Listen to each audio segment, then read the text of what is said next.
What's going on, everybody? We are live for episode something of the Scope, a FPS podcast slash live show slash.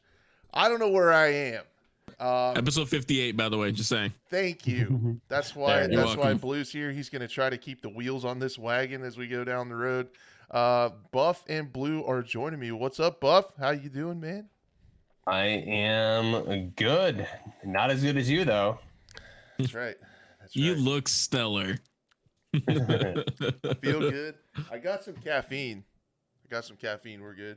That's important. Do How you are you need some doing? cocaine, too? Dude, I need meth, cocaine, something. Yeah, that's what I figured. Just the works. Quaaludes. I don't That's a know. thing. Quaaludes. I live in rural Kansas, so I could probably find something around here. A lot. Around here somewhere. But not that I do it. I look forward to your comments. Blue, what's up, man? What's up? I'm glad to be back. Just, living life. Just You've been. answering comments and doing my thing. I love comments. Comments are great. Have you guys been playing video games or what? Like, I feel like. Ooh, I know. I've been playing. I just got done playing The Forest yesterday, getting ready for Sons of the Forest coming out here. I don't even know who that is. Yeah, I don't know what is this. The Explain. Forest? Yeah. No, guys, come on. You're a gaming news podcast. Well, more for That's shooters, I guess, but we we're never shooting claimed. somewhat. We never claimed to be good at this. So Regardless, it's Sons of the Forest is the next game after The Forest, and it's a open world survival game, pretty much. Just kind of wacky a little bit. It's always fun with friends, but it's scary. A lot of weird cannibals and dark caves, and it's interesting. So the next game has been anticipated for a while. It's coming out on the 23rd, actually, so very soon. Nice, dude. Yeah, we're getting destroyed in the chat.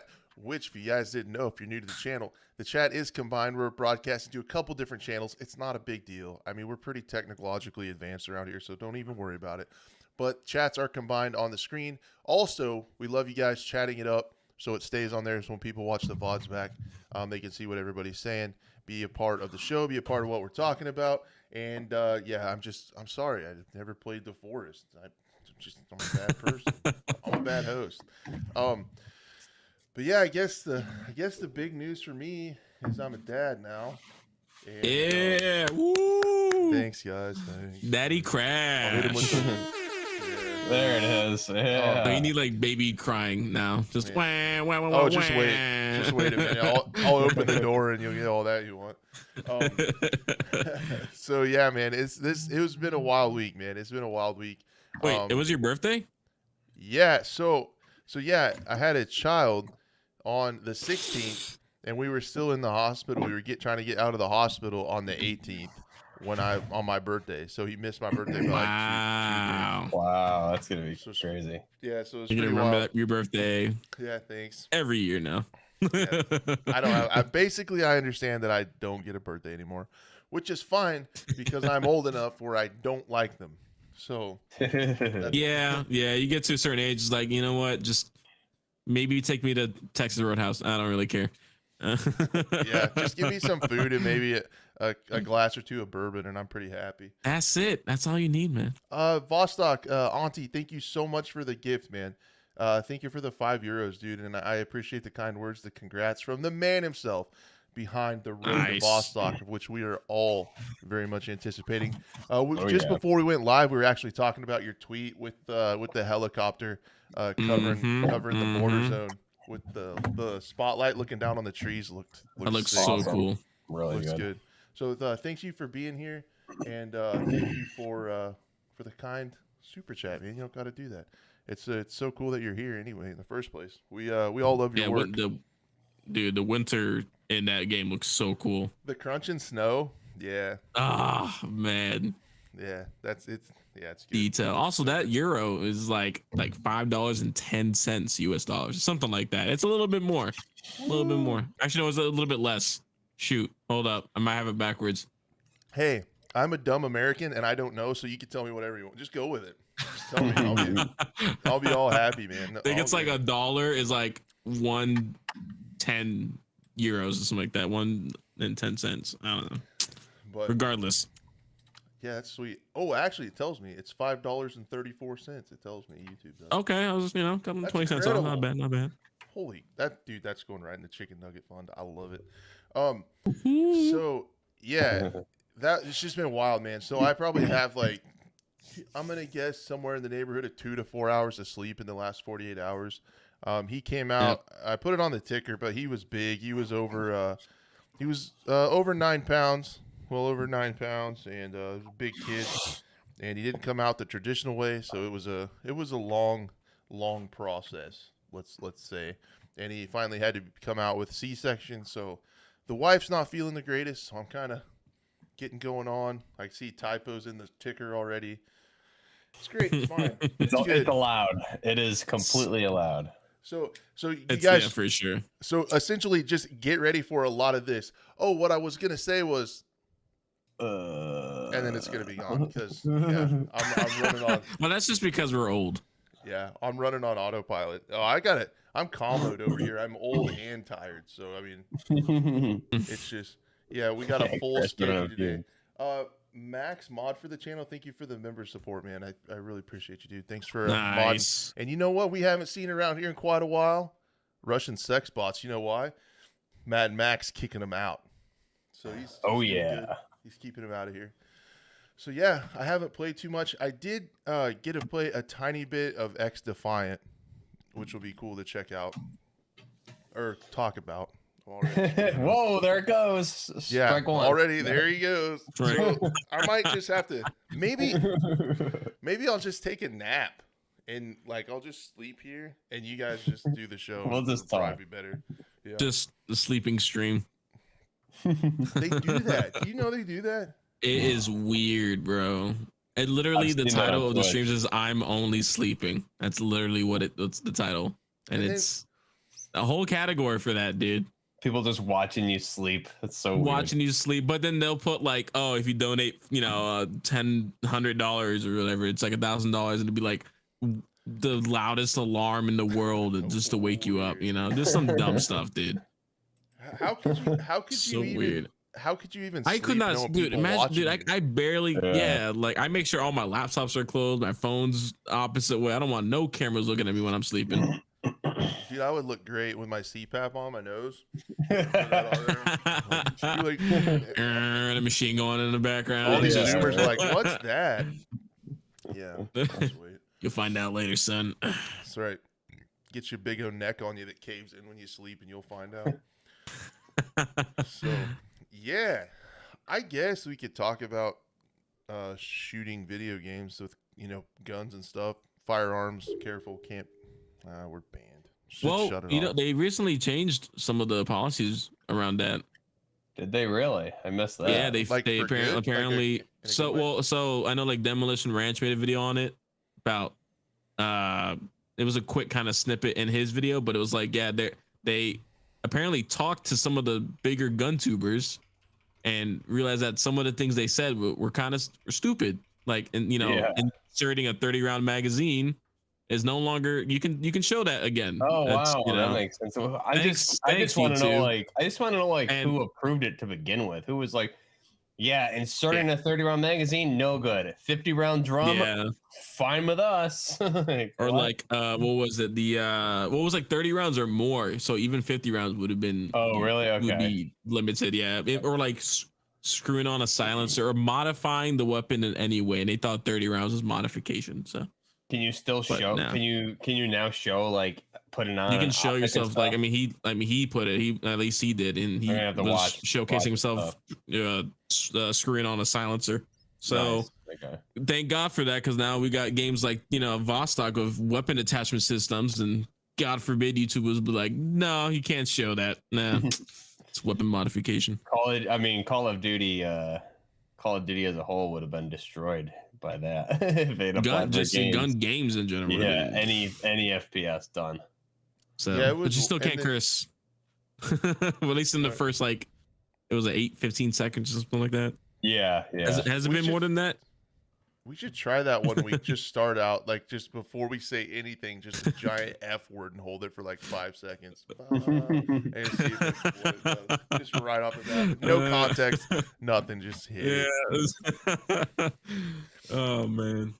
That would be sweet. I was imagining that when you guys were talking about that, like the 30-round mag thing, and I said it back then too. It's like, what if I loaded my clip in my 458 SOCOM, because it's the same size as a 5.56 30-round mag, but it only holds 10. Yeah, what if I just like load? rounds. Yeah, what if I just load 5 rounds in a magazine, but then load a 30 round? It only holds 10. It only holds. But it's 10. the size of. Oh wait, because this is a different caliber. Yeah, you're right. Yeah. 4.58 still fits in. It's that huge. mag. Yeah, it fits in. It's kind of like the. And this is 4.58. Yeah, so that's so funny. I don't know why I have them here, but I do. So. But it's just single stack. Anyways. Yeah. I can imagine trying to explain that to somebody at YouTube. Like, it's not a 30-round mag because, that wouldn't be fun. Dude, the bullet goes in here, and then smoke and magic come out on the other side. That's how you deposit your freedom seeds out into the world. All right. We're banned again. Canceled. Okay, so. Canceled. Yeah, hashtag canceled. I need a sound effect for that. Canceled. No, instead of like a message. you guys want no to one's talk gonna about get. I mean, Call of some Duty? people might get that. I would. Let's talk about I'm COD. ready to talk about some COD. Blue's itching to talk about COD, man. He's dying. All right, I'm just ready to talk, man. I just want to talk. So yeah, I figured this would be a good time. We're gonna lump everything up. The production team was a disaster and did not appropriately put everything in the topics. So, and just when I was giving them praise, don't do that. So that leaves a lot of mystery in the topics ahead. So you guys are gonna want to stay tuned and see what we actually talk about, because I could have pulled a bait and switch. You never know what's gonna happen out here. So anyway, there was an Activision COD leak that we'll definitely get into some of the aspects and things that were leaked, but essentially. Someone broke in and hacked into an HR person's computer in Activision and was able to get a bunch of details on even the next Call of Duty, like when alphas and betas and stuff are going to be. So we'll do that. And then, but I wanted to kind of lump this in here since it's COD related about everyone's kind of thoughts on Season 2. I did get to play a few rounds of the new Resurgence map. I don't want to pronounce it wrong, so I'm probably just going to call it the Resurgence map. I think it's pronounced Ashka, but I could be completely blowing that too, so I don't know. Well, if I had a production person, I would tell them to look it up. But I was gonna call it the Resurgence map. But it seems pretty cool. It was good to see Resurgence back. Buff, since you're the resident DMC, Ashika. What do you think?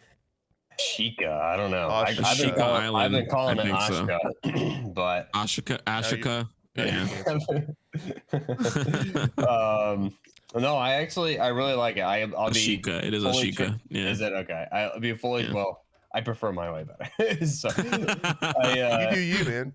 Yeah, right. He looks forward to your comments. Yeah, I do. I haven't played any Resurgence whatsoever. I've just been multiplayer on the new map, like the new maps, the playlist for Season 2, and mainly DMZ. So that's my haven't played any Warzone. All right. Well, there you go. I'm loving it. I'm having a great time with it, honestly. So okay, so now if you guys have time, we'll do some chat Q&A. Yeah. To be honest, man, I'm kind of in the same boat. Just, I mean, Warzone is just Warzone still. At the end of the day, in my opinion, I'm probably the wrong person to talk about this because I've just never been a fan of battle royales in general. You know, but seeing the lack of content, especially for the multiplayer side. Right. Yeah, I think we talked about that last time I was on. Just come on, my guys. like, I mean, what they got a cool guy with swords now, I guess. Yeah. You know, so you got swords in a modern shooter game. This is gonna look professional, like we rehearsed it. But to be honest with you, I was gonna talk about that. So apparently, Bobby Kotick, whatever, the CEO of Activision, watches our show. I'm assuming allegedly this is how this happened, and heard us complaining about the lack of content for multiplayer, and they actually took a map that they were going to release later and pushed pushed it up, and this is a brand new map on the screen right now. That man, we're ready for this, and that pool looks amazing. Get in the water, yeah, works good, swimming around, and so this is what we need. I mean, this is like a little bit of what we need, but we need a lot more. But Bobby, if you're listening, you're on the right track. Just quadruple your output, and we'll be vibing.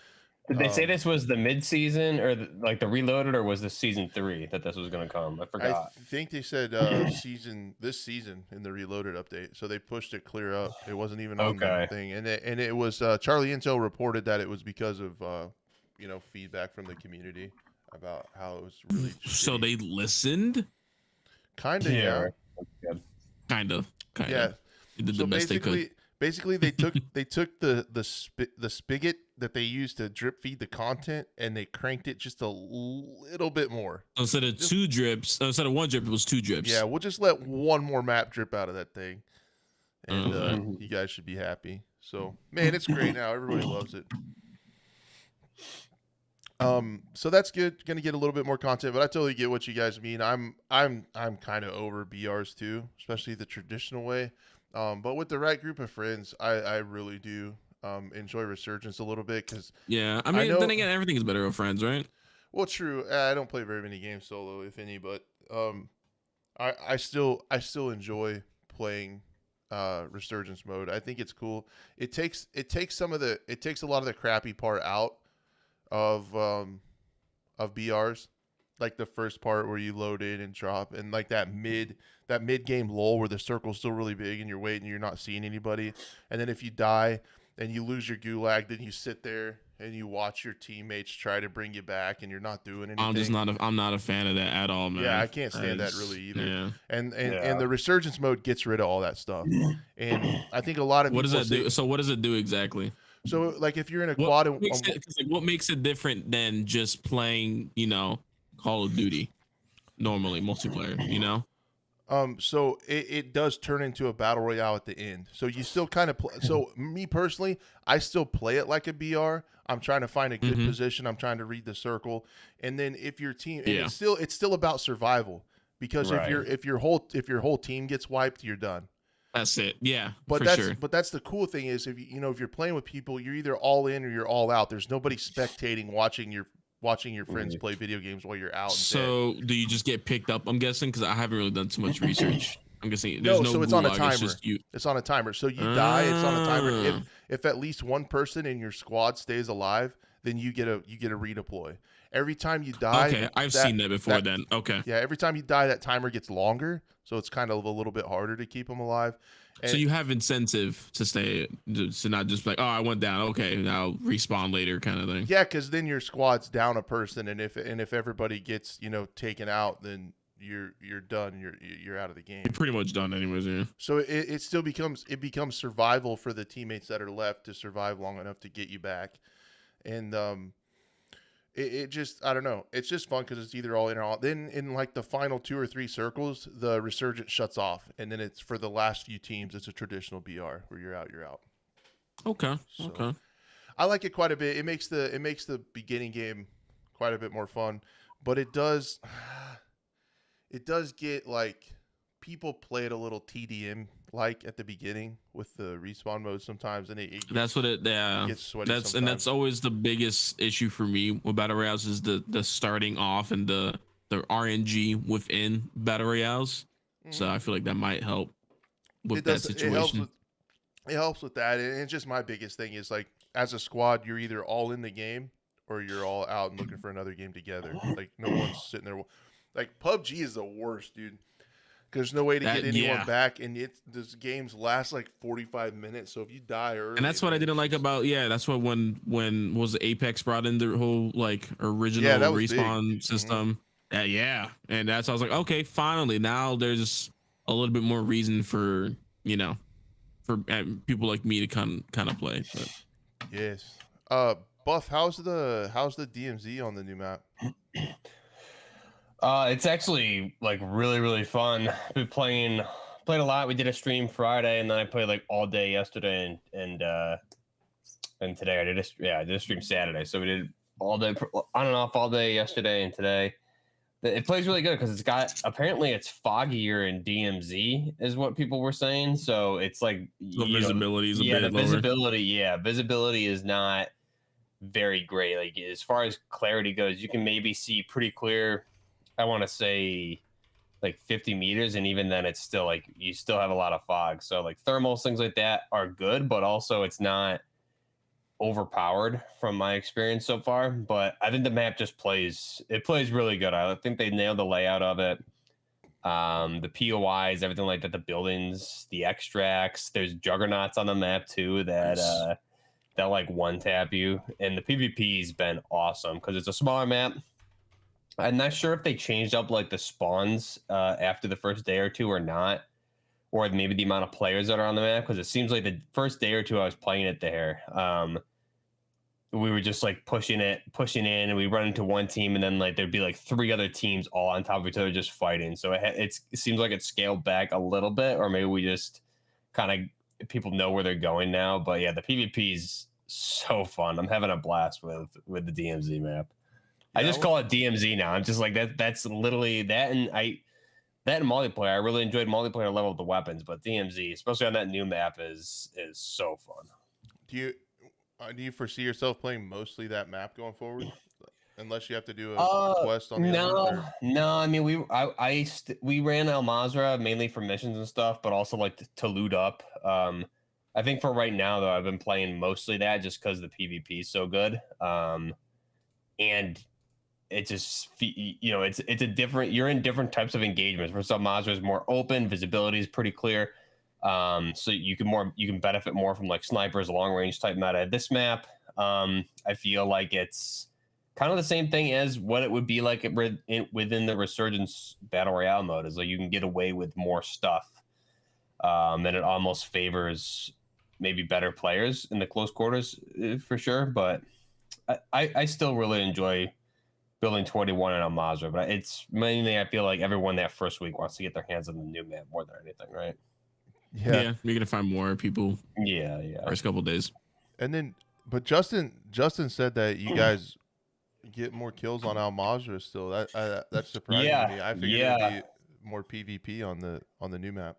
I'm not sure. I have to look and see what the team count is per map, but the PvP on Ashka or Ashika, whatever it is definitely, it's more I feel like it's more intense, but it's also different because the visibility is so different. So like on Al Mazrah, you can see clearly with a rangefinder or even a distance, okay, that team's engaging like way over there, let's push.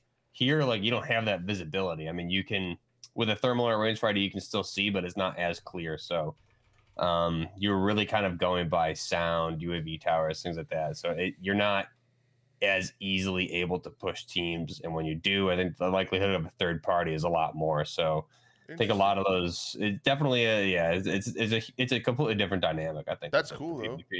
More it is. Variety, it plays right? it plays very different, which I like. Comment, I can't.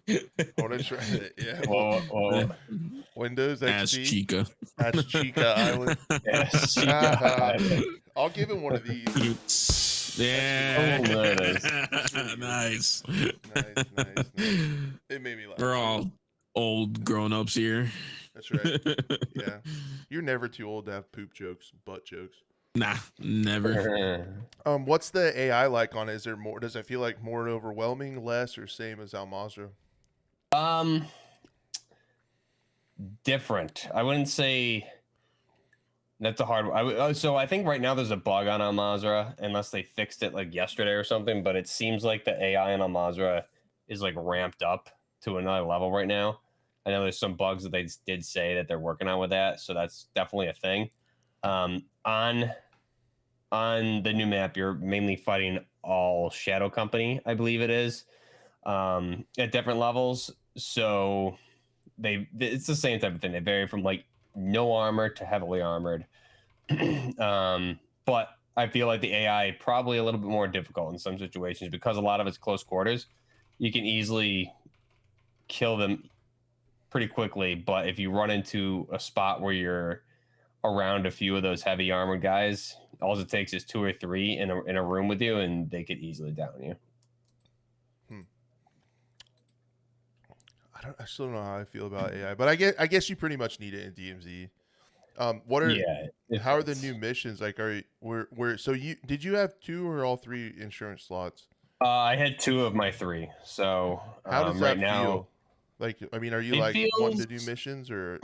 Yeah, I mean, I'm doing missions because I want to get to my 3rd slot, and because I haven't been playing El Mazra as much, it feels fine. Because with the 2 slots, if you're running El Mazra, typically you want like an AR and a sniper. So I would when you use both your slots for that, it seems like if you're a good player, you're just gonna dominate any PvP if you're good. On the new map, like I've been mainly, if I'm bringing in both my slots, I'll bring in like the new AR, and then the new shotgun is like I haven't sniped at all since the new map came out. So I think I'm working towards that. The missions, but you said it's more for close quarters. Yeah, it's definitely closer quarters for sure. The missions feel good though. I like the rework they did. The new faction crown is good, and I think that's the paid faction where like if you own the game.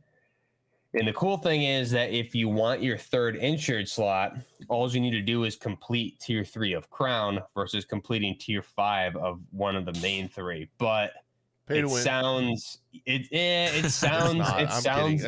True. No, I mean that's what you would think, right? But then you look at it, it sounds easier than it is, because some of those missions are actually like you got to get the USB from this area on Ashka Island, and then dump it in the dead drop on Building 21, and then take that thing from Building 21 and go back and put it in the city hall at Ashka Island. So like you need to be, there's definitely some tedious things that are they're fun though, right? It's not like annoying stuff. So I like those missions so far. I think we're still on tier 1, I want to say, of crown, or maybe tier 2, but I do enjoy Gives it more substance. So yeah, it does. I mean, definitely that's a little bone they're throwing for the people that paid for the game, but it is what it is. I have another. It gives you more rewards too, which is good for that new faction. I have another question, Buff. Yes, you may or may not know the answer to this. The tunnels underneath Al Mazra, is that a spot from the campaign? It looked familiar towards the end, where they stole what's her nuts on the jet ski on the boat, and they drove out of the tunnel. Was that from the campaign, or is it a little bit different? Nah, it looked familiar when I was down there. So you mean the tunnels on El Mazra or the tunnels on the new map? On the new map with the water underneath. Yeah, it does look kind of similar now that you say that, and I do really have to go back and play that mission on the campaign again. I'm sure they probably took some elements from there because of the way. Now that you mention it, I'm sure just the way it's at least the way development works. Kate, yeah, I think it's definitely inspired by that. Yeah, when they took Kate Laswell, yep. Sorry, I think it's probably inspired by it, but I only played through that once, so I would need to. I would need to check it out again. I didn't know if you caught that or if you thought that too, or if it was the same. It didn't pop into my head until you mentioned it, and I've only been down there underneath that map. No one cares, Crash. Just kidding. True. No, the only reason I thought of it is because last week Buff actually had a really good idea for once. No, I'm kidding. Buff had a good idea. Buff had a good idea with the whole campaign maps being kind of used a little bit more. That for multiplayer and so people could. I mean, that's how it used to be. Yeah. So I thought maybe that was kind of along those lines with that, but. And they're just lazy developers using the same assets. I'm just kidding. I don't really care. Like you said, look forward to seeing the comments, right? Yeah, that's what you do. Just like the comments are going to be great. I can't wait. So yeah, I don't know. I don't know of anything else with that. I'm going to play a little bit more Resurgence. As far as like the rebirth on that new map, it feels more hectic to me than Rebirth Island and Fortune's Keep. Like it feels a little tighter. Like you're always fighting. Like it's harder to like rotate and get into spots and positions and play the circle a little bit, because it just feels like there's so many people for that size of the map. As the boomer that I am, I would prefer just a couple less squads. But unfortunately, they only let you play quads, which is really dumb. I really would like to try duos and trios and see what the pacing of that feels like. I don't know why they do that.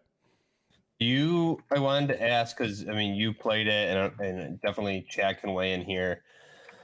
The new map, Ashka or Ashika versus like Rebirth.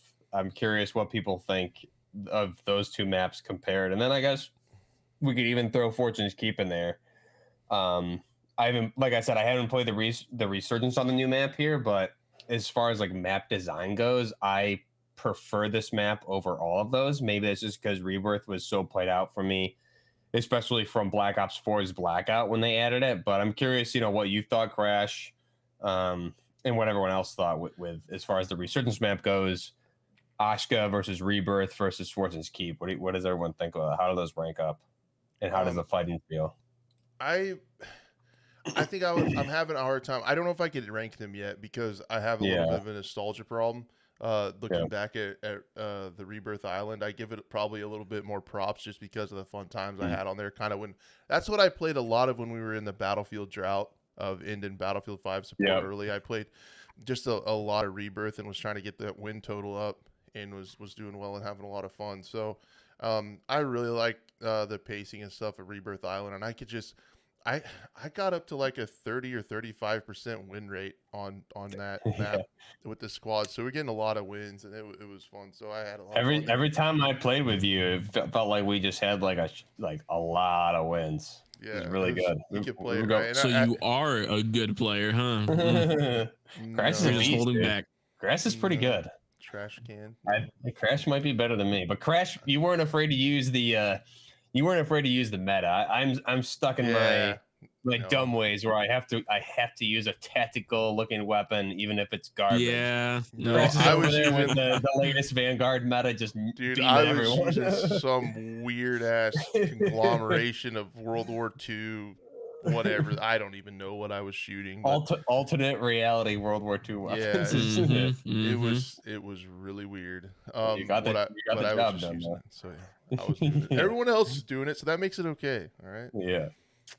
But yeah, I would say I'm gonna like if I step back and I try to look at it like objectively over like how everything is, I think it's a really well designed map. I think on the surface, I would probably this is probably going to change, but I would say as it sits now, if I try to look at the maps and think of them objectively without the nostalgia, I kind of think that it would go Ash Chica Island, then Rebirth Island, and then Fortune's Keep.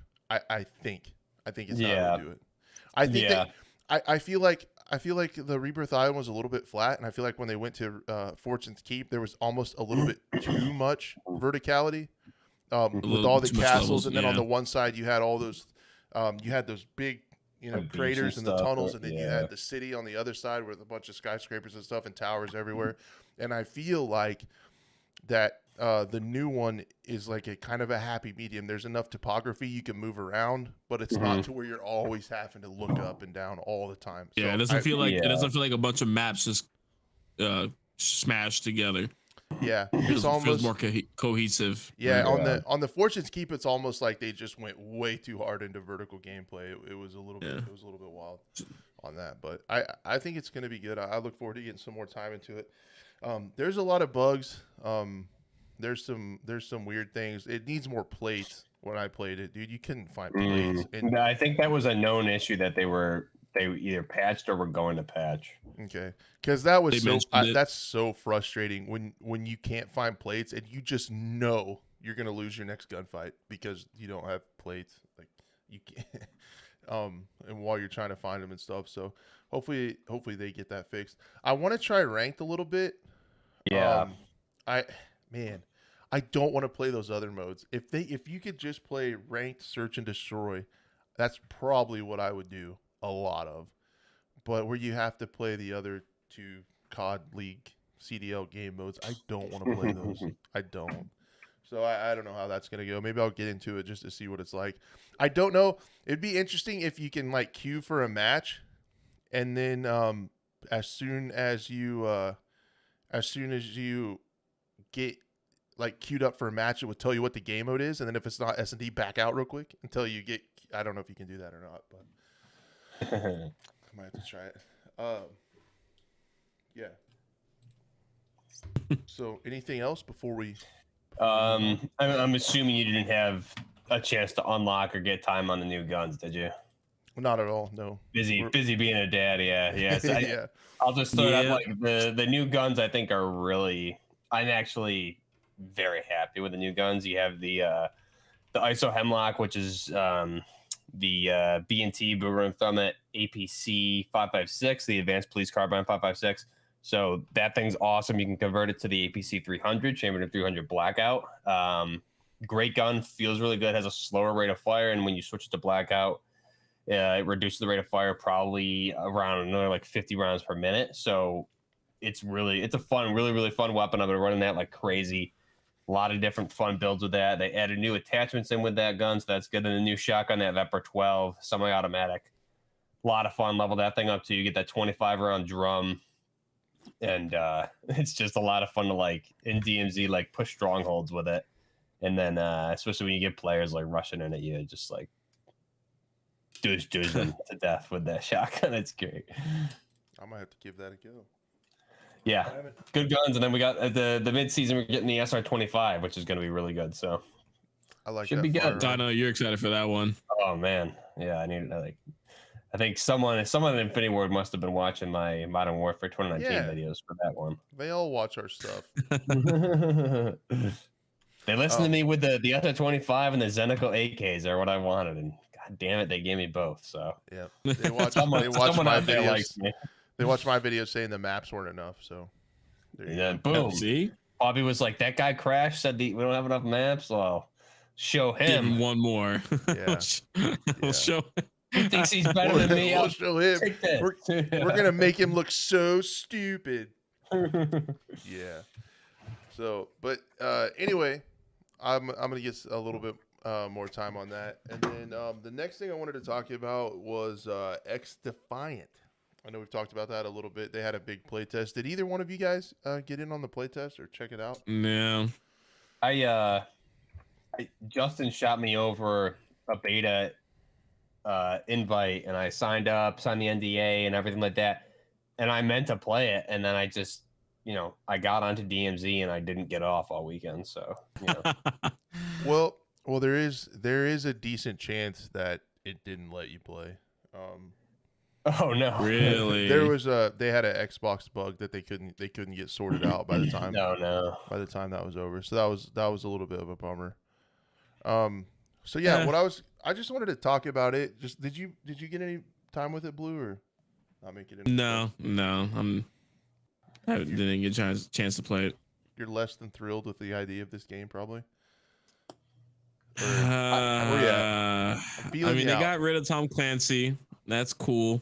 Yeah. Thanks for that. I appreciate it. I mean, to be honest, it looks like a decently fun game. In all honesty, it's not like it doesn't really look like anything super negative about it. It's it was just for me was the whole just get rid of the Tom Clancy name. Boom. I was pretty much happy with that. I know some people might disagree with that, but you know what? Who cares? It looks fun. I'm not gonna sit here and say it doesn't look fun. Looks like what's the price going to be? Free. Coming out.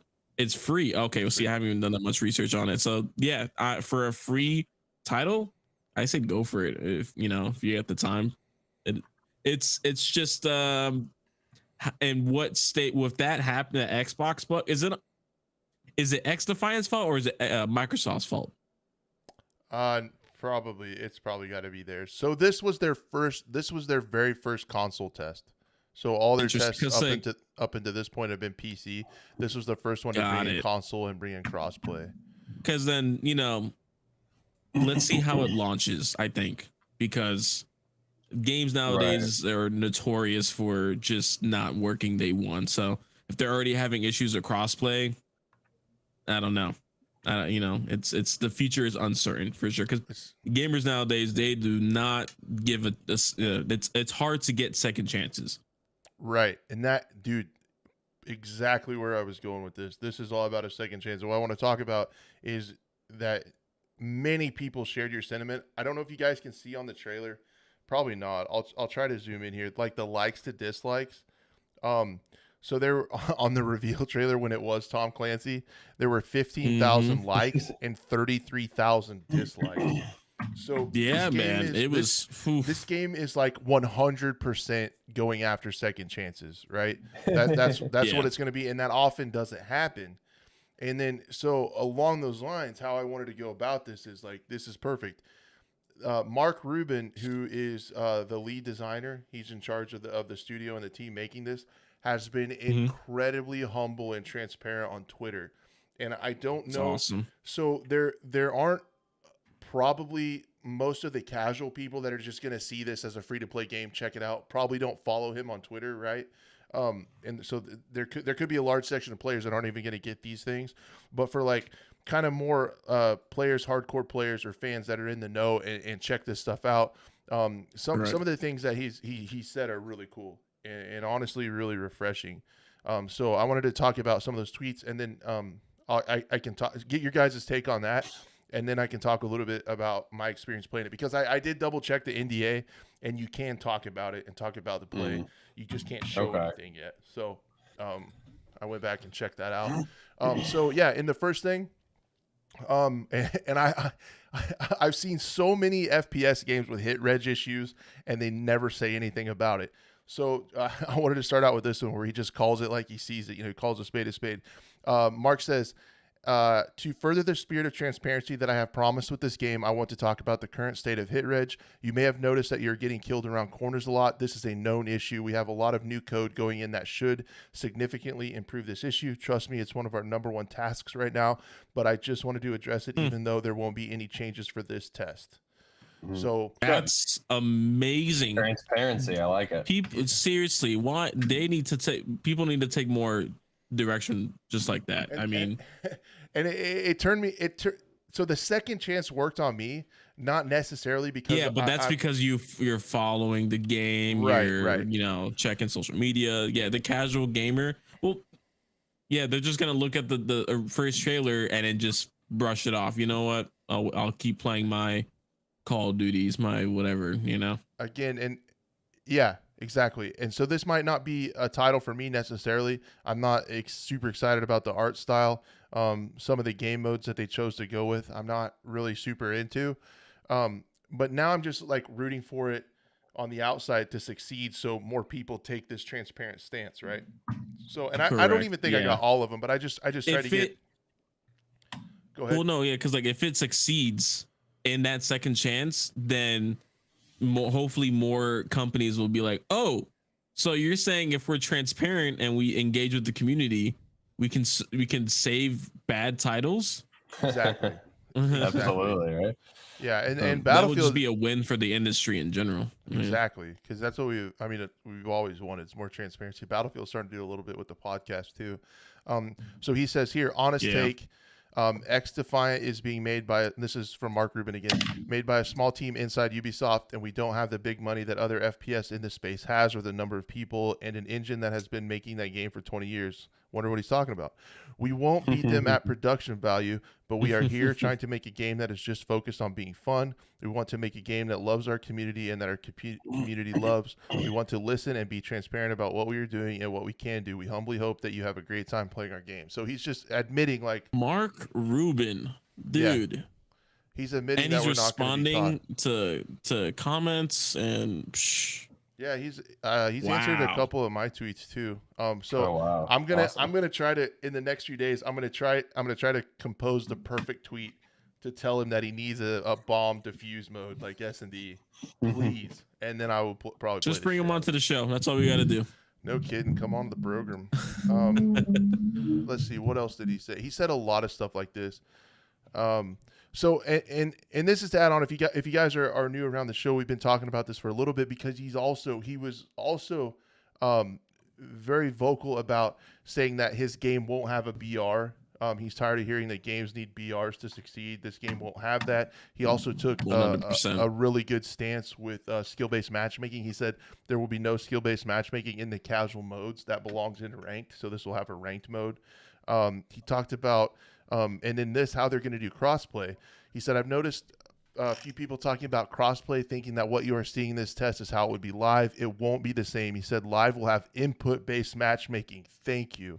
And a way to choose no crossplay, console only. Live will have input-based matchmaking? Yeah. So what that does is Oh, so like PCs with PC, console with console. Not necessarily. So if you're playing keyboard and mouse on console, it will put you with people playing the keyboard PC and mouse players on PC too.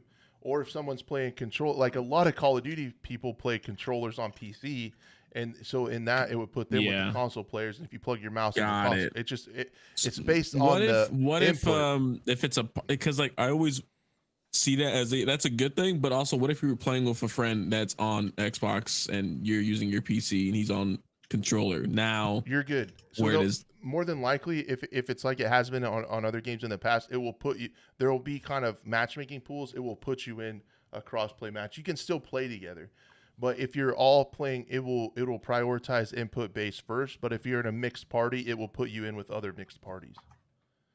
Got it. So you know what you're getting yourself into. Right. But if all your friends are playing on controller, it will put you with other controller players. If all your friends are mouse and key, it will put you with other mouse and key players. Yeah. And I see kind of like everyone getting riled up about like different Ubisoft titles. Well, but and again, this might, and I understand where you're coming from, Crash, because like again, I might not like play it myself, but if this does well, then those other titles that you might want comebacks to Wildlands and Division 3 and stuff like that, they will hopefully see this as the path going forward. Right. Yeah. Yep. So we want this game to succeed because again, if they are being this transparent, my mic's about to fall. Then that's a good thing. Technical difficulty. Just gotta tighten it up. But yeah, so this guy was an executive producer on COD back in the older Modern Warfare days, right? Yep. And like so, Modern Warfare, like back in the original trilogy there. Original OG. Yeah. Okay, all right. So what he's saying here is like, so the Xbox, he personally felt bad that the Xbox was crashing a lot. So he said, if anyone wants to switch to a different platform, message me directly on Discord and I'll try to get you a code. Like the executive producer is like, wait, what? Yeah. Like, hey, just message me on Discord. Yeah. DM no me on Discord. way, dude. Yeah, that's so awesome. like he's like, dude, he's like, I feel like it's a little bit too transparent in my opinion, but I mean, because think about all the messages he's gonna get. But wow, I just picture like the king is leaving the castle and going out amongst the peasants, right? Like trying to just patting, holding everyone's head, and just my people need me. Yep. So then he talks. I mean, and this is, I mean, he's an old gen type of guy because he's like you said, coming from the days he's coming from. That means a lot. Yeah, they're trying to stand behind their product. There he is, and I respect that. It's just, man, like that marketing decision. Can they get the whole team to get like that? Yeah. Well, they're probably too busy. I don't know if they're too busy or not. I don't know. But that's what that would be the canned answer, PR answer that you would say. But it's just, it's a shame they gave themselves this hole to dig out of, right? With putting the Tom Clancy name on it and making it look like a COD clone with flashy, crazy colors that doesn't fit within the Tom Clancy space. And they just had a shitty first impression. And I'm afraid and I guess I'll get into my opinions here. I'm afraid with no unique game loop or play style, this game is going to struggle. It needs something to stand out for sure. Yes, and the modes it feels like they're doing everything right. Yeah, the gunplay felt really cool. The maps are neat. There were already more maps in this alpha playtest than COD has in 6v6. So I mean, there were a ton of maps, and it looked pretty good. The game ran pretty smooth. It's also interesting too because it feels arcadey like that, but there wasn't a lot of recoil. But to kind of counteract that, there was a longer time to kill. Think more like the Black Ops 3, Black Ops 4 time to kill. That's what I was gonna ask you. That's what I was gonna ask you because that's what Justin was saying. He said it felt like a Black Ops Cold War type TTK and almost like the play style also. Yeah, so that's kind of what I wanted to hear from you. Yeah, it felt like a Treyarch title. I definitely agree with Justin. It felt, okay. And that's why I really want a bomb mode in this. You guys know that I love S&D. I love Rainbow Six Siege. I love that gameplay loop, that tension, the no respawn modes, the strategy, the competition. I love that. And right now, the games that you play like that are incredibly fast time to kill. Rainbow Six Siege has one-shot headshot with any weapon. I would say Modern Warfare 2 is definitely on the fast time to kill in multiplayer side of Call of Duties in See, general. and for me, I personally enjoy more faster time to kills, but that's, everyone's got the different play styles. I don't like, I mean, if it's more of a casual arcadey game, yeah, definitely you need longer time to kills. Because I feel like, again, like when it comes to Siege, I don't see Siege as a hardcore tactical shooter, but yeah, it plays like one almost sometimes. I would argue with you. It depends on what you call hardcore. I would say hardcore. So I'm thinking on the terms of like, okay, someone brought up like old school Ghost Recon. Yeah. So about Siege, I would say hardcore, yes. Realistic, definitely not. Okay, there you go. That's a little bit more. Yeah, so realism. Yeah, there's. I like games more based in realism for sure. Right. But again, I don't remember, to be honest, the last unrealistic game that I've played since I was a kid, pretty much. So like everything until now has been rooted in realism in some way, shape, or form. So I think to be honest, I might even give it a shot just to kind of go back to playing some wacky shooter kind of thing, Yeah, there you go. You call him Buff out on his Fortnite addiction? Is that what Blue. If you want to have just say what you want to say, okay? Say what you want to say. To be honest, I didn't even know you played Fortnite, and I've never played Fortnite. I don't. It's a running joke. It's a running joke. Okay, because I've never touched that game till this day. I've somehow avoided all. Because I'm like all tactical shooters, so everyone on the some of those earlier shooters, they have a scar. Would joke. Yeah, right. They would joke like Buff's probably like a closet ranked Fortnite player or something. Yeah. So the biggest problem with this game, outside of the things they said they're gonna fix, are these game modes. Right? They have Escort, which is like the payload mode in some of the older CODs, and what Overwatch does. It's probably the most unique mode of them all. And then you have Zone Control and Domination and Occupy. I don't remember quite the differences, but Domination is Domination. One of them was like Hardpoint, and the other one is kind of like Control from Modern Warfare 2. I don't remember a lot. I played mostly Escort, and it was pretty cool. The maps are really big and cool. It was like Overwatch quite a bit. But I just think, man, if you did an S&D mode that was ranked, and then there's specialists and things like that, which I think that if you had it to where only one person on a team could essentially draft one of those specialists with the abilities, and take those cooldowns up quite a bit, so it takes a lot longer to earn your ability. So there's more strategy in when to use it. It has more slows it down a little bit, but most of the rounds are gunfight based. Right, it's a shooter. You're gunfight based, but sometimes you can make plays off those ults, but it's not going to change. That's why I'm not a fan of like Valorant or stuff like that. It would be essentially like that, but more first person, like more traditional FPS, not like the CS:GO crouch don't ADS type with the bloom and everything. Yeah, you gotta aim lower than the head. I don't know, it's weird. But like all this stuff is way too much Call of Duty, like Black Ops 3 and 4 with the specialist. It really felt like playing that. But if they put an S&D with a ranked mode, balance some of those abilities around that, they would have something different. They would have something special. They would have a new and updated bomb mode with strategy, replayability, offer a different time to kill from the other ones that are out there, and it would actually be something unique. So I hope they do that. I will play it then. I'll probably check it out either way. But I'm just afraid if they don't do something here, if they don't do something different with the modes, no matter how transparent and awesome he's being on Twitter, they're going to have another Hyperscape. It's going to die. Because it's trying to do Call of Duty without like without the Call of Duty name. Call of Duty's already doing it. Don't do Call of Duty. They're already doing it. You need to do something different. Yeah. So that was my take on the playtest. I'm just I haven't seen anything that's got me super excited about it, but shout out to Mark, man. He's being so awesome on Twitter about everything and being transparent. It's super cool to see.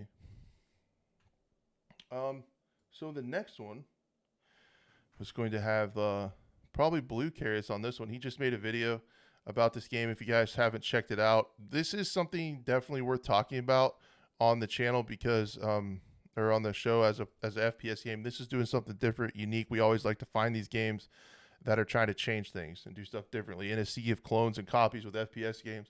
This one's definitely that. So, Blue, what is Operation I'm already nervous. Doorstop?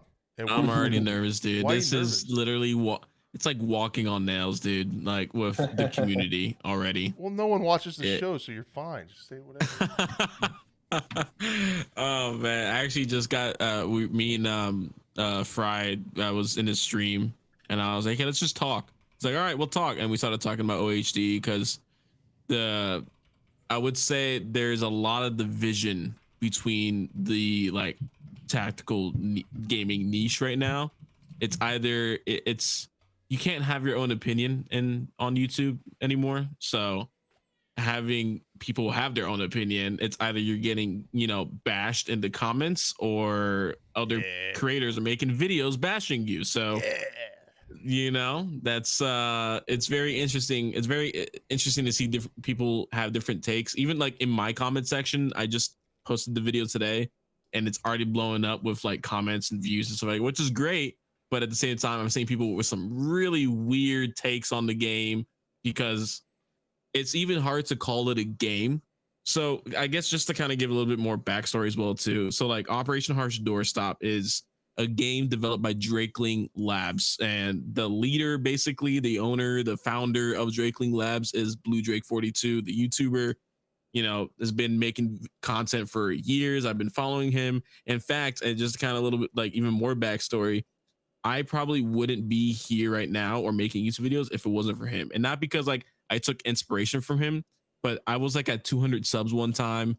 A Twitch clip went viral, and someone was like, "You should message." Like it was like Big Fry, Drewski, Karmaka, Blue Drake. I was like, "Yeah, I'll do it." So I messaged all of them, and Blue Drake was the only one to actually reach back out to me and put me on like some really cool Milsim like team. So that was like, I credit to him, and then I met him in real life.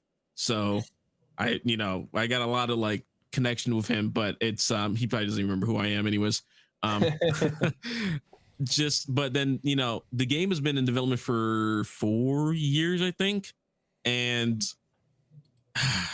gosh, like I didn't cover it myself because I just didn't really feel like it was ready to cover, and I still felt like it wasn't ready to come out the oven now. So a lot of people, they say it's an alternative to Squad, when in reality it's not. In fact, it's not even really a game. It's more of just like I guess as a meme, it's a platform oh my gosh, seriously, like it's so hard to talk about this because I'm stepping on someone's toes here probably. But the best part is you're on mine and Buff's channel, so you're not even on your channel, so you could literally just get super toxic, and then Buff and I have to deal with the comments, so you just let it go. Yeah, it's just, again, so like, and the thing is, I know some of the devs and I know the team behind it, some of those guys, and I signed NDAs to test out the game, and I never participated in the test, but it's basically it's either you hate the game, like I said in my title, you either hate the game or you love the game, or you're in the middle, like I think most of us are, because while we appreciate the work and the idea of releasing a game for free, no microtransactions, no battle passes, no predatory monetization, right, you also had to look at it from just a gamer's perspective of someone who doesn't know who Blue Drake is, hears free alternative to Squad, and goes on Steam, looks it up, sees it's on mixed reviews, and either one, downloads it to test it out themselves, or two, doesn't even give it a second look and just leaves. Yeah. So I think right now, their max top peak was like 2,400 players, which is for a small team, it's pretty good. But the marketing behind it was also just, it's a game. This is a game, our free game. When in reality, I feel like it's more of just like, hey, here's a huge modding tool for you guys to use. Do what you want with it. And modders are probably looking at that like, yes, thank you for giving me open access to your SDK and to your core kit. But But then again, gamers are like, man, this game has nothing that Squad doesn't already have. But then even then, you start to look back at like Squad back in the day of when they first started, and they were barely a game at that point, you know, compared to what it is now. So it's a lot of back and forth between players right now. I, for one, love the mods so far. I think there's some really cool. I know, like we were talking about it earlier before the show started. Like there's like the Black Hawk Down, like 90s era Rangers, the Mogadishu guys, and then there's a 90s Navy SEAL mod that's pretty cool. There's a Halo mod that a good friend of mine, G-Man, is making, and I made a whole video like showcasing that. It just like the work that's going into the mods already is awesome. Amazing. So it's more of just like, let's just sit and wait and see what happens with the game. We'll give it some time. They got the feedback now because they opened it to a lot more players. So let's see what they do with that feedback. But then on top of that, you have Blue Drake, and I get it. He is OHD, and I think Fry said that the best because it's his baby, type of deal. So it's hard to get negative criticism pretty much to your baby. You probably understand that being a new dad, Crash. Someone said your baby looks like shit. It's just like, hey, bro, let me make a YouTube video about that real quick. But and then again, he made a video explaining how to give constructive criticism was the title of his YouTube video. And it was like a 30-minute long video. Plus he put it on the community tab on the store page. So it's like he's just adding gasoline to the fire of what's already people are being so divided on and have really harsh either, like negative concerns about it. It's it's again, I will say what's wrong with the game, or what needs work, I should say, is bots. In my opinion, people want to play this as a single player game. They can, but the bots are very basic. They just follow like single paths along the maps pretty much. And that's all they do. You're not going to get like Ready or Not AI, but I mean, they're just there to fill the space. And if you're playing single player, that's all you see, So again, the cool parts about it though, you have different eras. You have Vietnam, you have, Gulf War, you have Cold War, you have more modern, private military contractors and insurgents. You have World War I, World War II. That's a lot of games don't do that. So, credit to where credit's due. But someone also mentioned it, like it's like building a house. If the foundation isn't there, the house is going to crumble. And the foundation, in my opinion, wasn't there. I would say, as an outsider that has a very rudimentary understanding of the game, where it essentially does, which is really like who I'm talking about, is like if you're just looking at it and you don't know what the game is about, how do you see the game itself? Yeah. So I watched just a couple videos that Blue Drake did talking about it because I wanted to know what it was, and I just want to say, like, his reason for making this game is incredibly admirable. Like, yes, for sure, 100%. I totally believe what he says. He wants to put tools in the hands of maybe aspiring developers. He wants to get away from predatory monetary practices. And at the end of the day, 100%. No matter what you think of the game, you can't fault the man for doing that, because I think his convictions are incredibly admirable. So I think that's getting buried right now. Yeah, and that should be talked about. Everything you say should be under that caveat. And then on the opposite end, I'm worried about it, right? Because I see what you're saying. Like, somebody's going to say, oh, this is Free Squad. They're going to look at the trailer like, oh, mashing that all together. And then a casual person is going to open that game and be like, what am I supposed to do? Like, what? I have to make my own game? Yeah. So what exactly.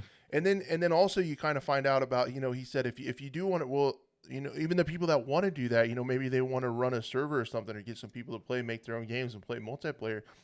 If you build a game that runs on a server, you have to pay for it. So then you do have to pay for your own server to run a game. I saw that.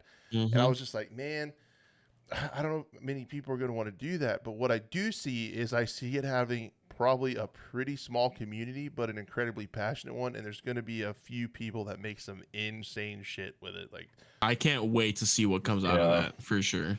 So somebody's gonna make something cool. They're gonna keep adding to it. I think it's gonna have a really small but super passionate community with it, and there's gonna be some really cool stuff come out of it. But I just don't see it hitting with the masses, and that's probably not what it's for. But I hope that core group is enough to keep it going and to see where it goes.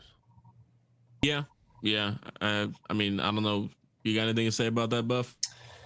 I mean, I always thought it was like, when you ask me what I think it is, I mean, it's like, it looks like the modding tool. Like I've been following him, Blue Drake, and the game itself. So I like that concept of like, hey, here's all the tools, build stuff. I think this goes to the conversations we've had here on the show, Crash, for a while, about kind of the future of gaming. Is like, is this almost this live service modding type thing? So I think this is gonna, like you said, Blue, I think we need to wait a couple months and see where this game is at that point, because the stuff I've seen just the past week since it was released is crazy. I mean, I was watching footage of that Halo mod. it's crazy. And the thing, this was getting developed even before it went public. This was like in private test. People were making helicopters and people put helicopters in it, and they're not even in the game. Like, you can and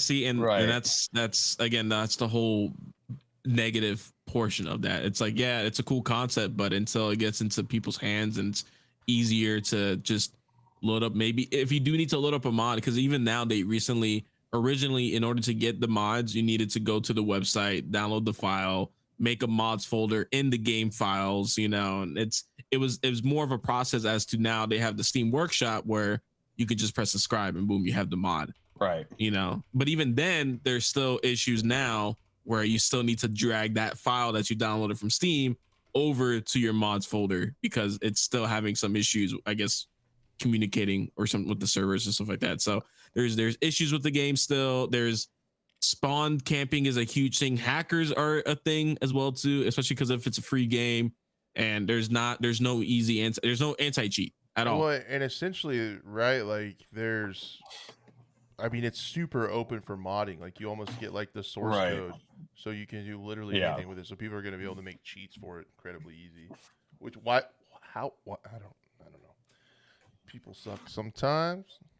I guess the know what, I saw a video YouTube recommended me. It was like Operation Hearts Doorstop cheats, and then the guy was like in the comments responding as to like why he was cheating, and he said that people have to have fun in games. I don't know, this fucking basement dweller, just they have to have fun. I don't get it. Yeah, like it's like that. If that's how you find your fun in the game, it's I don't know, it's fucking stupid. Yeah. I don't get it. No one gets that. That's yeah. So I mean, I guess just gotta wait. We just have to wait. If I was gonna slap a Crash's patented metaphor on this thing, I would say it feels like an IKEA desk. So you see the trailers and it looks really cool, or you see like the IKEA desk and you do the little app and you can see what it looks like in your room, and then you go pick it up and it's just like a shitload of parts, and you're like, I have to build this from scratch. I thought it came like this. Yeah, that like letdown that you have when you see all the assembly required to use the desk. So you have the assembly required to play the game. You see what it's I'm like, going? or it's like the whole it was like get a pack of scissors but you got to open it with a pack of scissors. Right. There's a can opener inside the can. Good luck. Someone even another metaphor was like, look at it like a pack of Legos. It's not. There's no. You get like a cool Lego design set. Okay, cool. You can build this, but you can build it however you want. So, but again, I like the house idea more because it just needs a better foundation. Just because like gotcha. Even games themselves that do have modding, like were then like take Arma 3 for example. Like the base game was there. It had a solid foundation before modding wasn't put into the game. Right. Same with like Insurgency. Yeah, a lot of those games that we've covered. Yeah, so yeah, that's what was it? Someone mentioned that too. Like, and even then, like I feel like mods, like someone, Moy Dog made a video and he was trying to load into a server that had mods, but then he couldn't because he didn't download it. So then when he went to go download it, it was the Halo mod himself, and he went to go download it, and when he launched it back up, it crashed. Then he tried to launch it back up again. He re-verified the files. It crashed again. You know, and it's like, why can't we just have a system where, like Sandstorm, it just downloads the mods for you? Right. Dang. So yeah, just a lot of Workshop to work better. Just a lot of oof moments. Yeah. maybe it'll get there. Hopefully. Yeah, and that's the thing. So someone said it's like, oh, God, there's a video saying that you don't need to learn how to code to build mods for this game. And from what I'm seeing, I beg to differ. You need to maybe learn some semblance of it. Yeah, I haven't looked at what that's looking like. I know I haven't looked at the core kit. I know people maybe it's C++ or I don't know what it is. I don't know what the SDK looks like. My opinion. I know like games like Metro Exodus just released their entire SDK. Oh, okay. And now people are gonna be able to mod that game. But then again, that was a full-fledged game. Right. Years. That's been out for quite a while. And they're like, oh, now you can mod whatever you want. But I do like that Blue Drake was also saying that, hey, we're throwing this, like I watched his video the other day, like, hey, we're putting all this out there, and if you come up with something cool or you have good ideas, like message us, and most likely if you come up with a mod, like one of the developers and or myself are looking at it and probably giving you, like, reaching out and giving feedback, and what are you thinking about this, okay. And so it seems like, in my opinion, it seems like a new take on early access, but also it is. Yeah, and I'm not against that, especially from a small, this is a small startup studio. So I think it's a good idea. So what's end game Operation Heart Doorstop look like? And that's something that's a couple of years away, I feel, but it allows for good community feedback to come in and really, it's going to be a game driven by the community instead of, you look at something like Call of Duty, you get a lot higher ups making decisions. Higher ups, and then you get like a lot of decisions are based on your top streamers, things like that, your creators. This is just going to be, this is mainly like everyone from the community who cares enough about the game is giving either modding or giving the right feedback or talking to the developers, and they're going to be receptive to that feedback. So I think that's what you said earlier, Crash. Like this, it's going to be a really small core community, and I think they'll make some pretty incredible stuff. Maybe that's what he wanted. Maybe that's the end goal. Maybe and to be honest, I don't know what's going on in his brain. Well, also, maybe all of that, like maybe 3 years down the road, that dev team in that studio takes all of that feedback and all of those mods and comes out with like version 2. Yes. And that would be essentially like, the cool. full-fledged release or something. I like that idea. So I think it's a good concept. But people gotta also, it's like, and then it's like, I was gonna say, because I almost fell for not for the trap, but like, but it's free. But that's not, an excuse for games to have missing features, Yeah, and I look at it from it. We've talked. But he said he did it on purpose. Yeah, and that's when we had Jim on Crash. We talked kind of about like the agile method of project management. This is a very agile game.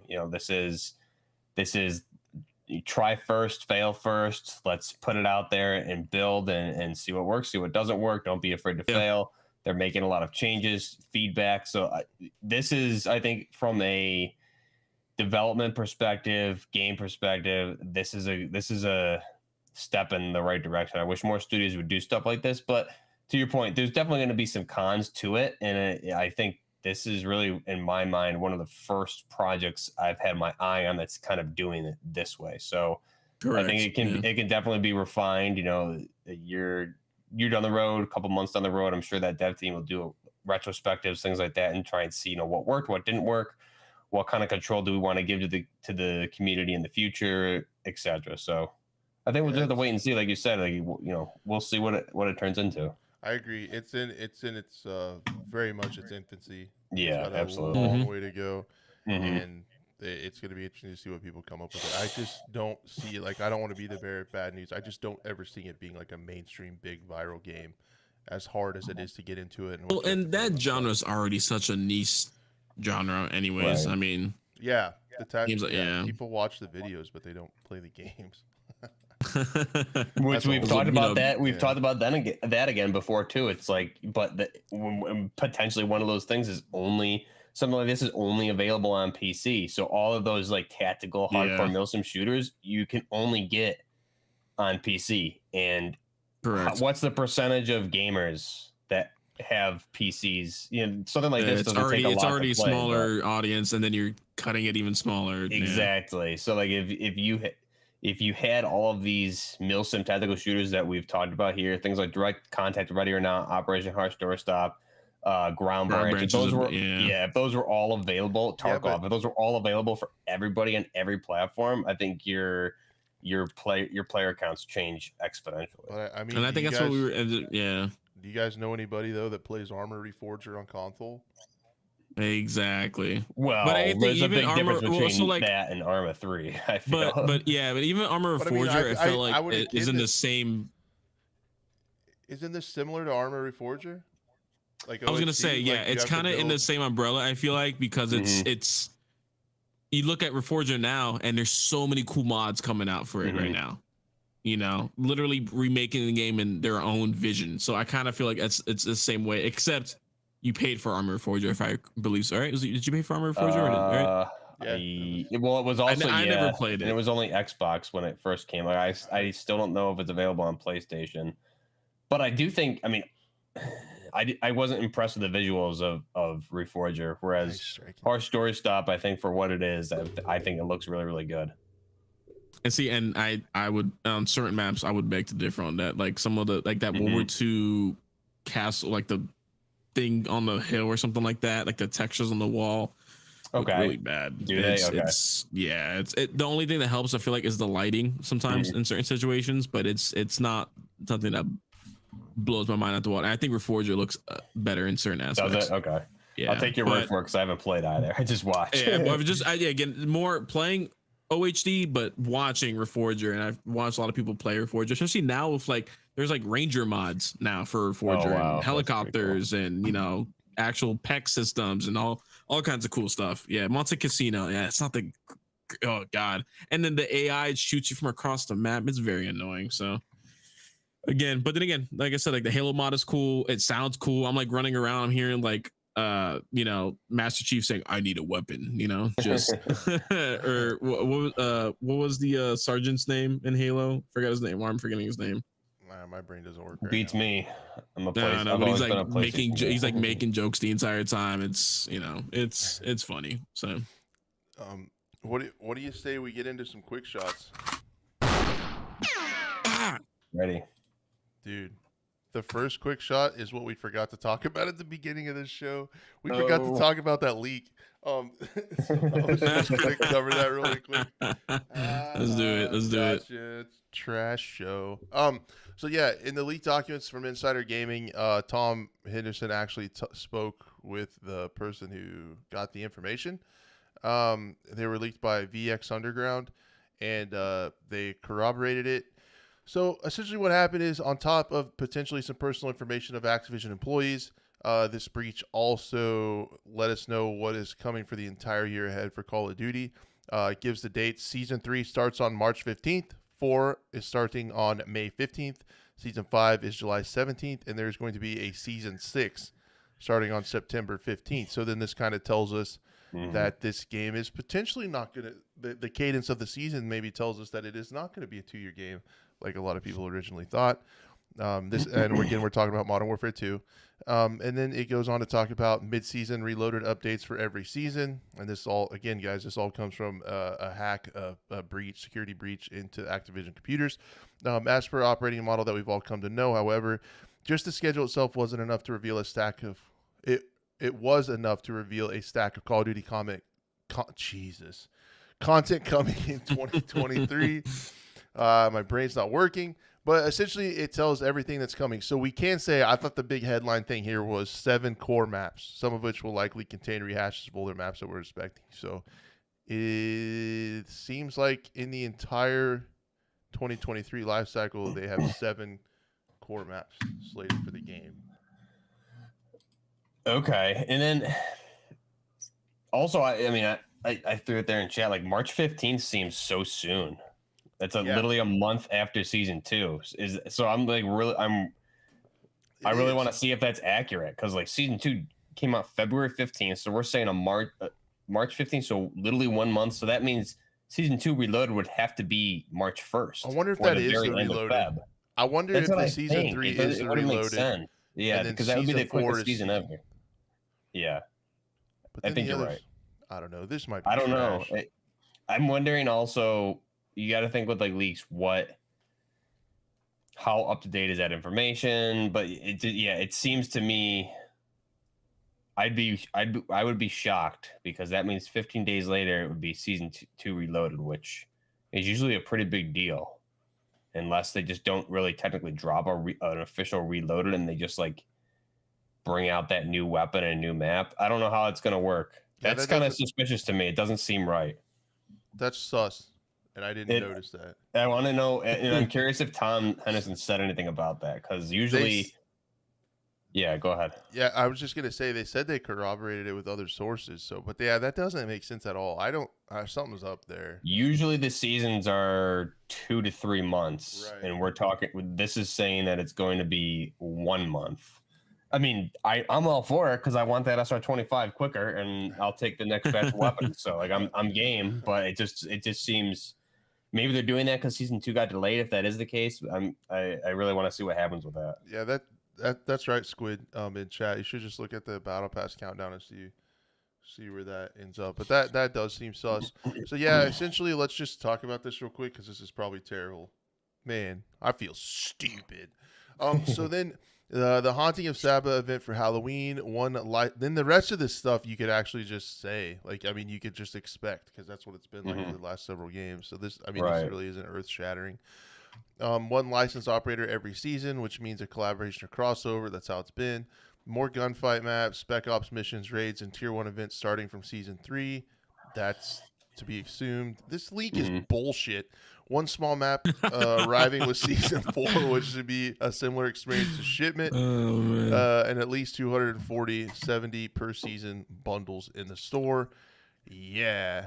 The other thing, I guess, that was of note that probably isn't even real is the the next Call of Duty is allegedly going to be called Jupiter GL or Project Jupiter. And I wanted to get your take on this, because you talk about those different management systems with like getting stuff done, in like the agile method or all that stuff.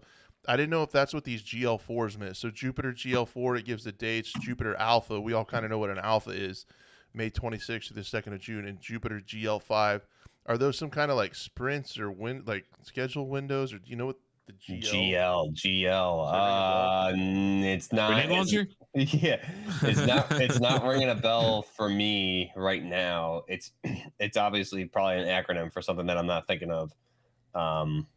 Interesting, and I do. Yeah, it's not ringing a bell for me. I know people were saying like, "Oh, it's Project Jupiter. It's going to be futuristic," and then there's a guy over on Twitter who gives really good information. I follow Game Over, and he was saying.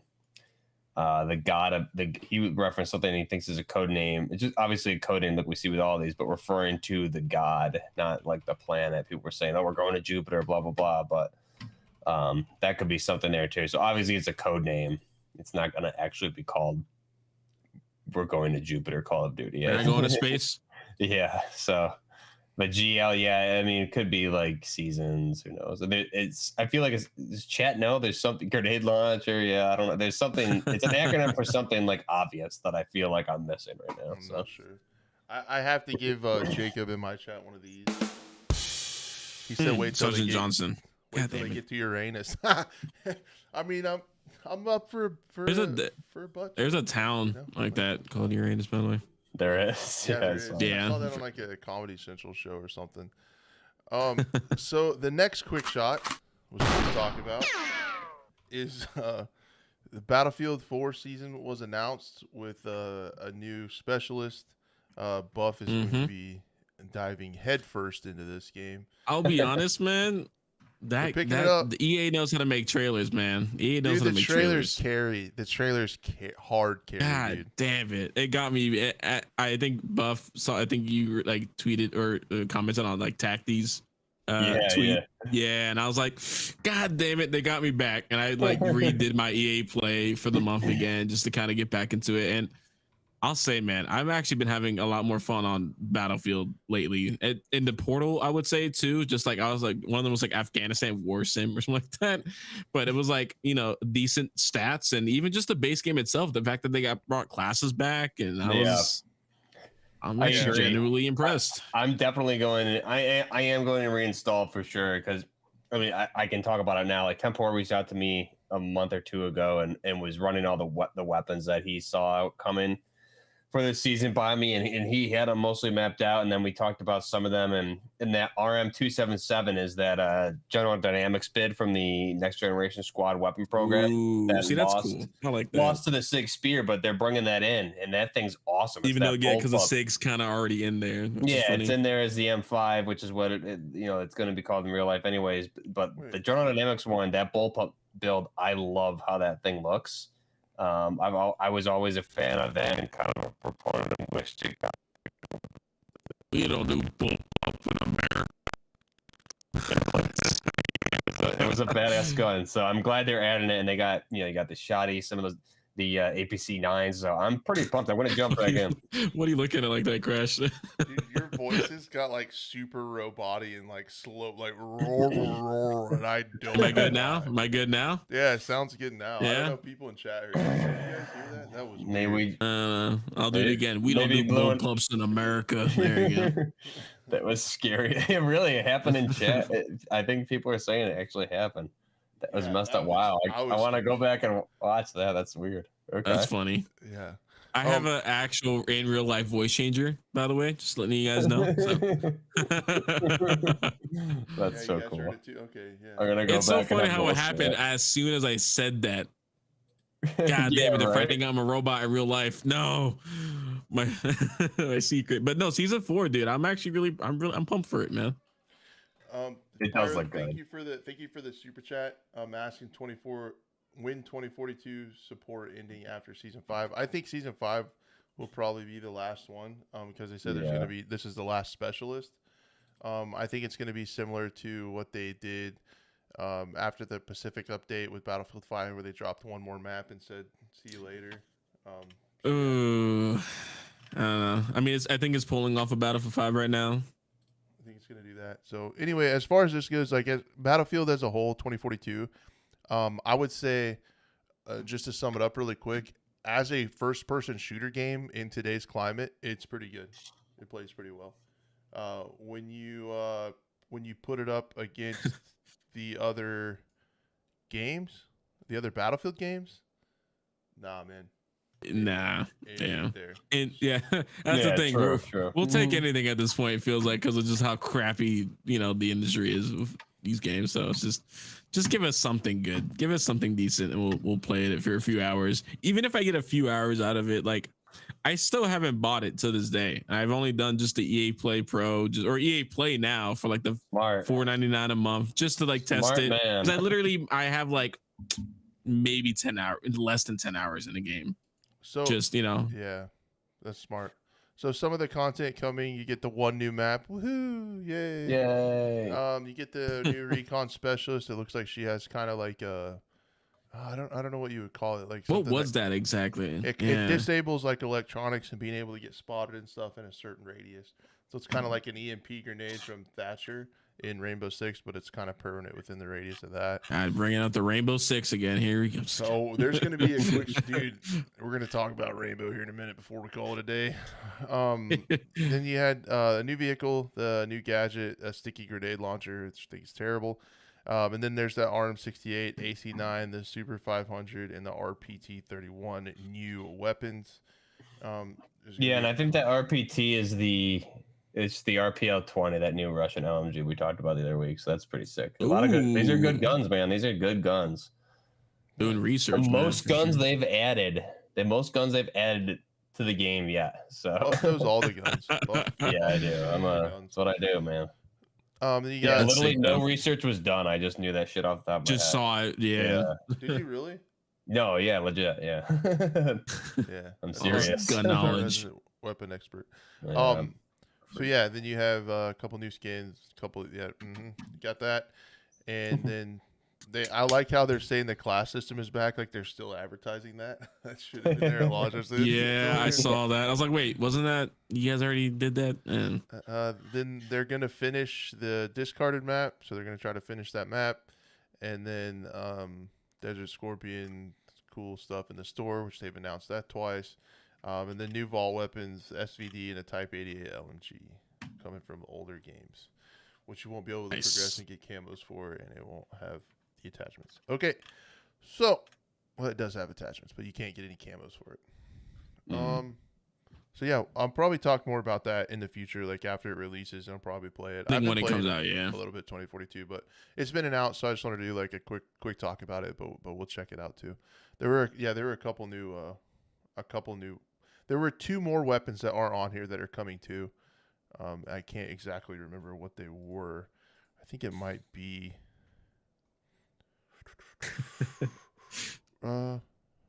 Whatever. There's 2 more weapons coming. Hope you're happy. All right. The next thing I wanted to talk about is I'm gonna do it to you. Rainbow Six Siege. Just really fast because I don't know anybody who plays it, but man, I love this game. Dead game. And they just had get real. I'll try to make it quick. They just had their world championships at esports, and it was really, really good matches and cool to watch. They announced their year 8 roadmap. So this game is still getting supported pretty well into year 8, which is pretty cool. Pretty good. And again, the seasons come every 3 months, pretty much like clockwork for a really, really long time. So definitely appreciate that. New operators every season. They're reworking a map in season 2. They're adding Quick Match 2.0, new map. They're revamping just tons of new stuff. This new season coming up, they're doing a new immersive reload, which is kind of cool buff. If you try to cancel your reload, it will leave the magazine out on the ground, and so if you have a closed bolt gun, it'll keep one in the chamber. Okay. So even while you're like reloading or something and cancel, you can at all times shoot one. Yeah, just one like round. It's stage reloads, just like Sandstorm. I love that. Sandstorm does the same thing. That's pretty cool. Yeah, exactly. So cool. Love it. So they're adding that, That's sick, actually. Which is pretty cool. I like the detail. And then another really big thing is that's been a huge problem for the console community. There's people using spoofers to, like Zims and stuff to be able to use keyboard and mouse on a controller-only game. There's a new algorithm and a completely new thing that they've been collecting data on for a long time to hopefully get people that use those devices banned, which I think is huge because I don't know if COD would do it, but if some other games would do that, if there's some of that technology out there that can catch people using stuff like Chronuses and things like that, maybe this is the start to catching those people. Which would be super, super, super awesome. The new op that's coming this next season drives a little drone around that can hack enemy devices. So you can drive it around and basically, so if there's like Capcan traps or anything on a door, which is essentially like a claymore, you can hack that, and so now it will kill the other team, the original team that plays it. That's pretty cool. So that's going to be pretty fun. What can be done with that, and then I'm trying to think what else. There was a lot of other stuff that probably no one cares about other than me. The new cinematic they did was crazy. It was super crazy. Yeah. But they're doing a bunch of operator reworks and stuff too. I don't know, Buff. When I messaged you that, did you check it out? I have it on here. People probably don't care too much about the. Yeah, I thought it looked awesome.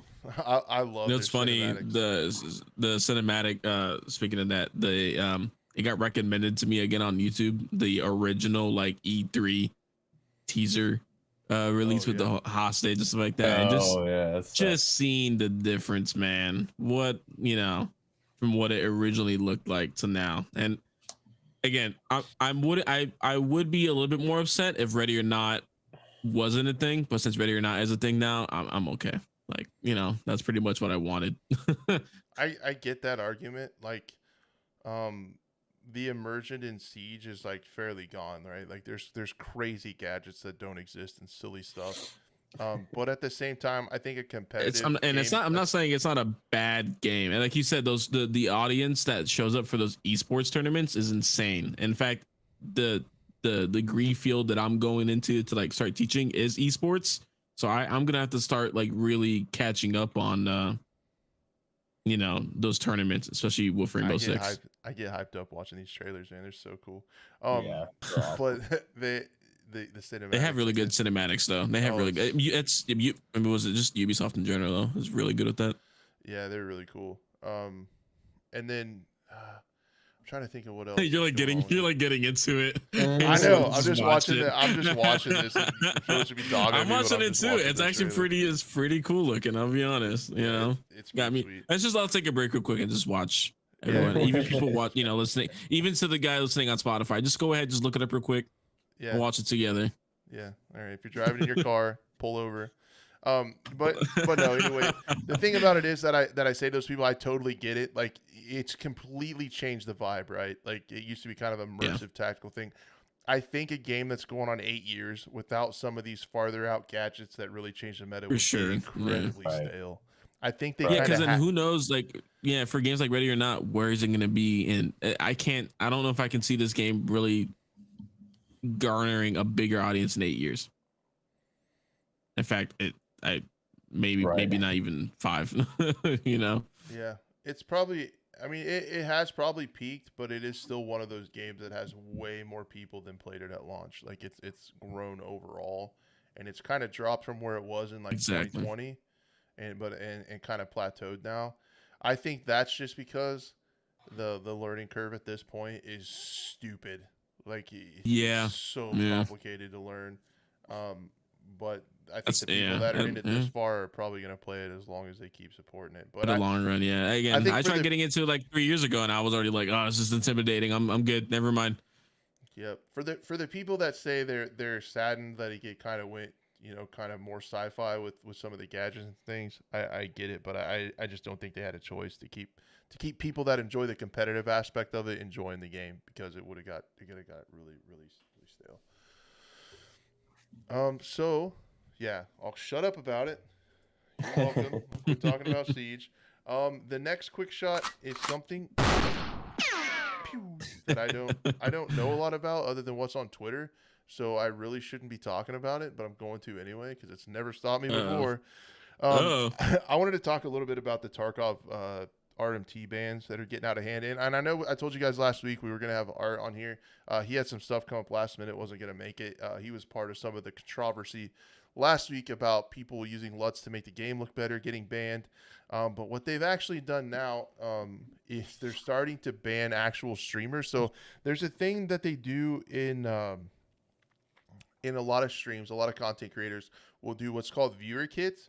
So they'll ask for people to do viewer kits. They'll join them in the raid.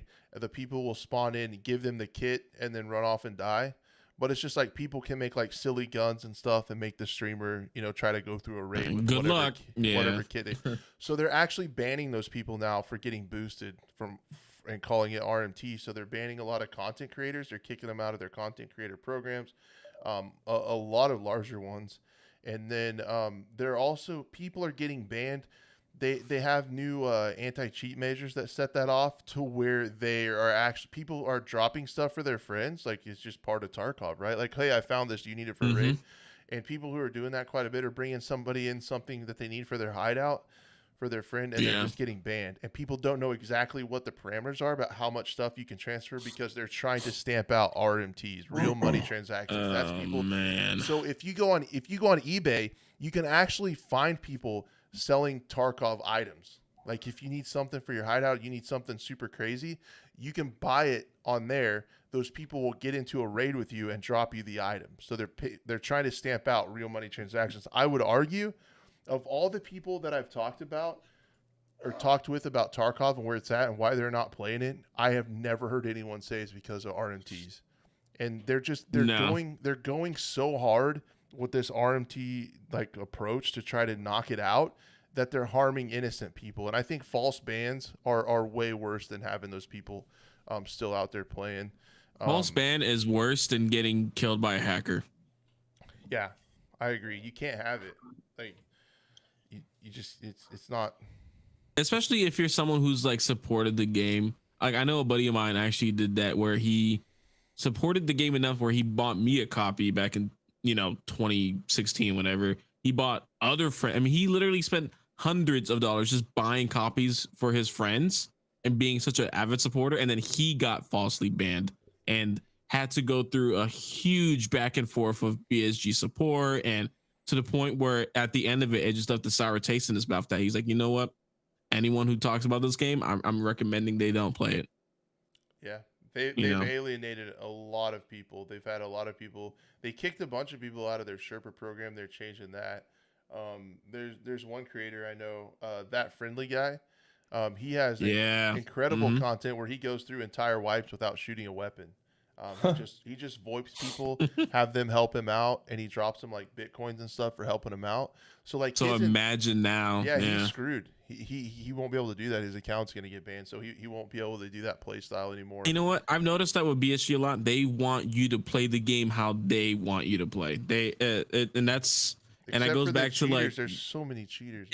Exactly. They're focusing on the wrong aspect. That they'll ban anyone for like when the whole single player mod came out for that, boom, banned if you ever showcase that, or copyright claimed completely by BSG. They're picking the wrong battles, and they just keep digging themselves in the deeper and deeper hole every time they do something like this. It's just they are so lucky that they are the only one right now that has such a grip on extract games, on hardcore tactical extract games. And that's why there's so many clones coming out and so many people trying to pry for that top spot. Yeah, I'm just not a fan of BSG and the way they do some incredibly questionable stuff, and it's kind of sad, to be honest. So, yeah, I just wanted to mention that. I'm not super well versed into it, but I mean, just Tarkov Twitter has just been like, the community has just been ripped in half. It's literally, I think it's still trending. Yeah, it's been trending for like 2 days. Yeah, the Tarkov Twitter lately, between the LUT getting banned and the bans going out for this, and then everybody's still dying to invisible players, people flying all over the map. There's like literally an invisible player glitch where it happens and you're not even trying to do it. You're not even trying to hack the game or cheese it or do the exploit, and you're just invisible. So like, you have all this stuff going on, and you still can go into the flea market and look and see somebody selling 15 GPUs. And it's like, really? Like, how'd you get those? And those people are still selling it, farming rubles and stuff. And people, like, you have all these problems. The netcode is the worst it's ever been. The audio is the worst it's been in a really long time. You have all these problems with the AI and the scavs doing ridiculous things, one-shotting you across the map. Scavs, dude. And you have all this stuff going on, and we're worried about, falsely banning streamers for doing viewer kits. It's like, why are you worrying about this? Like, like, you should kind of prioritize. The resources should not be going to right. You should prioritize your resources in like the biggest problem first, and that's not what they're doing. So it's just weird. It's a weird thing. All right then. I don't know if we have a lot of time left. The episode kind of went long. You guys want to call it, or I don't know if we have time for chat Q&A. It's up to you guys. I mean, I got some nachos on the way. Yeah, I don't think I have time, honestly. I don't think I do either. This kind of went a little long. Sorry, guys. Probably